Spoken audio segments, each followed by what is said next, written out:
ગુજરાતમાં ખાસ કરીને થોડા દિવસથી ક્યાંક ને ક્યાંક મેઘરાજા વિરામમાં હતા, પરંતુ ક્યાંક હવે ફરી એક વખત વરસાદનો જે નવો રાઉન્ડ આવી રહ્યો છે, એ જ રાઉન્ડની અંદર ઘણા બધા એવા જિલ્લાઓ છે કે જ્યાં ભારે વરસાદ પડી શકે છે.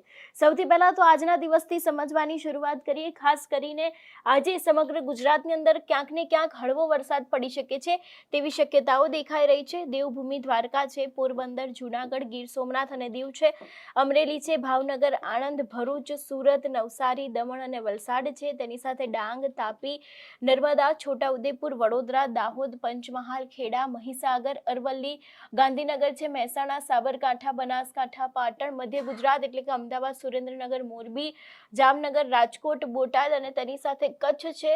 આ દરેક જિલ્લાઓમાં ક્યાંક ને ક્યાંક છૂટોછવાયો વરસાદ પડી શકે છે. ઘણા બધા જિલ્લાઓ એવા પણ છે કે જ્યાં ગાજવીજ સાથે વરસાદ પડી શકે છે તેવી પણ શક્યતાઓ હવામાન વિભાગ દ્વારા વ્યક્ત કરવામાં આવી છે.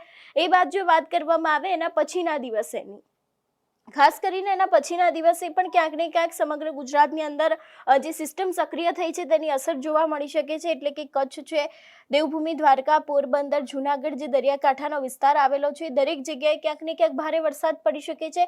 તેની સાથે ઉત્તર ગુજરાત છે, ઉત્તર ગુજરાતની અંદર બનાસકાંઠા, સાબરકાંઠા, મહેસાણા, પાટણ, ગાંધીનગર, અરવલ્લી, મહીસાગર, દાહોદ, પંચમહાલ, ખેડા અને મધ્ય ગુજરાત, અમદાવાદ, સુરેન્દ્રનગર, મોરબી છે, આ દરેક જગ્યાએ પણ ક્યાંક ને ક્યાંક વરસાદ પડી શકે છે તેવી શક્યતાઓ દેખાઈ રહી છે. અને ખાસ કરીને જે નીચેના જિલ્લાઓ છે ત્યાં પણ ક્યાંક વરસાદ પડી શકે છે તેવી શક્યતાઓ દેખાઈ રહી છે.